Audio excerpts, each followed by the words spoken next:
Bonjour, aujourd'hui on va étudier l'exponentielle de base A. En fait, c'est une paragraphe du chapitre fonction exponentielle. Alors tout de suite, on va savoir de quoi s'agit-il et quelle est sa relation avec la fonction exponentielle.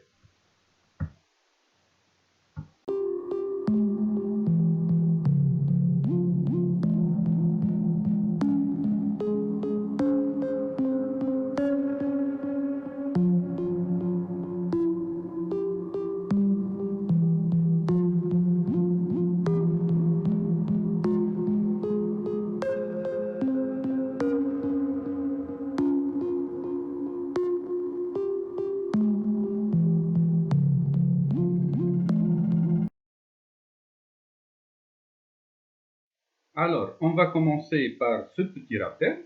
Pour tout réel A strictement positif et pour tout entier n, on a exponentielle n ln de A égale à A à la puissance n.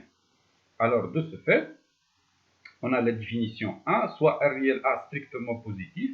Pour tout réel B, on va poser A à la puissance B égale à exponentielle B ln de A. Alors, une conséquence immédiate de ça, pour tout entier Q supérieur ou égal à 2 et pour tout réel A strictement positif, on a A à la puissance 1 sur Q. Si on applique donc la définition 1, ça sera égal à exponentielle 1 sur Q ln de A. Et on sait que 1 sur Q ln de A, c'est égal à ln de racine Qm de A. Et donc A à la puissance 1 sur Q, c'est égal à exponentielle de ln de racine Qm de A, qui est égal à racine Qm de A. Donc, pour tout entier Q supérieur ou égal à 2, A à la puissance 1 sur Q, c'est égal à racine Qm de A. Et en particulier pour Q égale à 2, A à la puissance n demi, c'est égal à racine carrée de A. Alors, on va faire cette activité, soit un réel A strictement positif et alpha et bêta de réel. On veut montrer que A à la puissance alpha plus bêta égale à A à la puissance alpha fois A à la puissance bêta. Alors, on sait que si alpha et bêta sont des entiers, alors cette propriété est vraie. Alors, voyons, est-ce que cette propriété reste vraie pour tout réel alpha et bêta en appliquant la définition 1.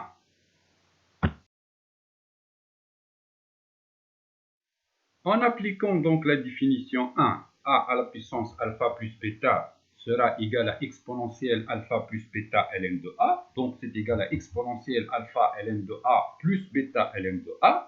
Et d'après donc les propriétés algébriques de la fonction exponentielle, ça sera égal à exponentielle alpha ln de A fois exponentielle bêta ln de A. Et en appliquant de nouveau la définition 1, on aura donc A à la puissance alpha fois A à la puissance bêta. Donc exponentielle plutôt A à la puissance alpha plus bêta, c'est égal à bien à A à la puissance alpha fois A à la puissance bêta. Et même toutes les autres propriétés donc, des puissances entières resteront valables. Alors pour tout réel strictement positif A et B et pour tout réel alpha et bêta, on a donc A à la puissance alpha plus bêta égale à A à la puissance alpha fois A à la puissance bêta, déjà donc démontré dans l'activité précédente. Et de même, on peut montrer tous ces résultats. Donc A à la puissance moins bêta égale à 1 sur A à la puissance bêta. A à la puissance alpha moins bêta égale à A à la puissance alpha sur A à la puissance bêta. A à la puissance alpha sur B à la puissance alpha, c'est égal à A sur B, le tout à la puissance alpha.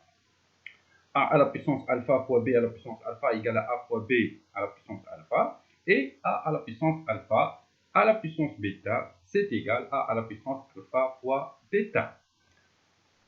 Alors, définition 2, soit A un réel strictement positif, on appelle fonction exponentielle de base A la fonction qui a x associée à la puissance x. Remarquez que la fonction qui a x associée exponentielle x n'est autre que la fonction exponentielle de base E.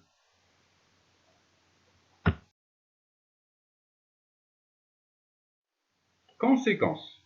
Donc, puisque par définition, on a A à la puissance x égale à exponentielle x ln de A pour tout A strictement positif, alors la fonction u qui a x associée à la puissance x sera dérivable sur R.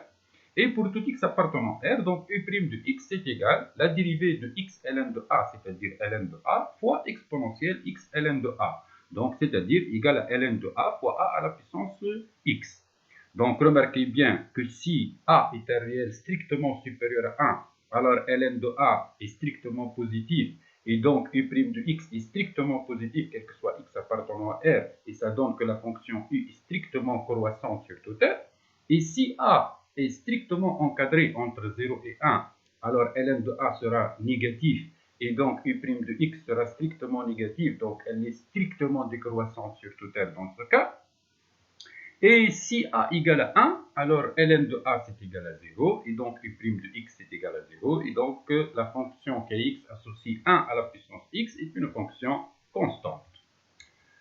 Alors, propriété, si a est strictement supérieur à 1, alors la limite de a à la puissance x quand x tend vers moins l'infini, qui est en fait la limite de exponentielle x ln de a lorsque x tend vers moins l'infini, puisque ln de a dans ce cas est strictement positif, donc c'est égal à 0. Et aussi la limite de a à la puissance x quand x tend vers plus l'infini, c'est égal plus l'infini. Si a entre strictement encadré entre 0 et 1, ln de a sera strictement négatif, et donc les limites vont se permuter. Donc la limite de a à la puissance x quand x tend vers moins l'infini sera plus l'infini, et la limite de a à la puissance x quand x tend vers plus l'infini sera égale à 0. Alors, on va faire maintenant cet exercice. On considère la fonction f définie sur R par f de x égale à 2 à la puissance x. Alors, on va étudier et représenter graphiquement cette fonction. Puis, en deuxième question, on va calculer l'aire de la partie limitée par la courbe de f, l'axe des abscisses et les droites d'équation x égale à 1 et x égale 2.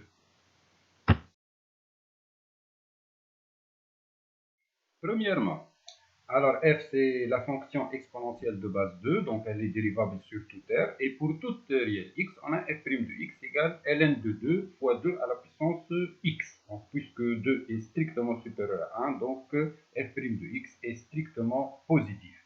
Ainsi f est strictement croissante sur toute R. On a de plus la limite de 2 à la puissance x en moins l'infini c'est égal à 0, et la limite de 2 à la puissance x en plus l'infini c'est égal plus l'infini. Donc, on va passer à étudier la branche infinie de la courbe de f au voisinage de plus l'infini. Donc, pour cela, on doit calculer la limite de f de x sur x lorsque x tend vers plus l'infini, qui est égale à la limite de 2 à la puissance x sur x quand x tend vers plus l'infini. Et donc, c'est égal à la limite de exponentielle x ln de 2 sur x lorsque x tend vers plus l'infini. Alors, on peut l'écrire, la limite en plus l'infini de ln de 2 fois exponentielle x ln de 2 sur x ln de 2. Alors, on va poser grand x égale à x ln de 2. Donc, lorsque petit x tend vers plus l'infini, alors grand x tend vers plus l'infini, puisque ln de 2 est strictement positif. Alors, on aura la limite quand x tend vers plus l'infini de exponentielle x ln de 2 sur x ln de 2. C'est la limite lorsque grand x tend vers plus l'infini de exponentielle grand x sur grand x, qui est égale par définition à plus l'infini. Et ceci implique donc que la limite de f de x sur x quand x tend vers plus l'infini égale à plus l'infini. Donc la courbe de f admet au voisinage de plus l'infini une branche infinie parabolique de direction l'axe désordonné. Voilà donc la courbe représentative de la fonction f. On a une branche infinie parabolique au voisinage de plus l'infini de direction l'axe désordonné.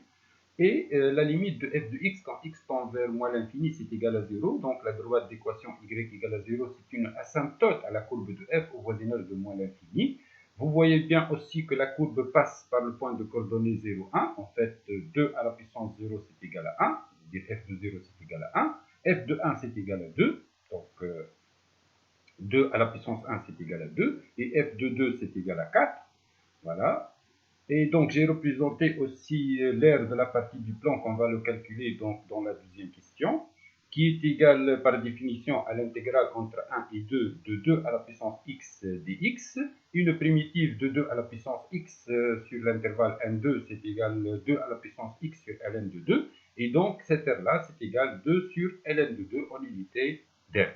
Alors, n'oubliez pas de s'abonner à la chaîne. Merci pour votre attention et à bientôt.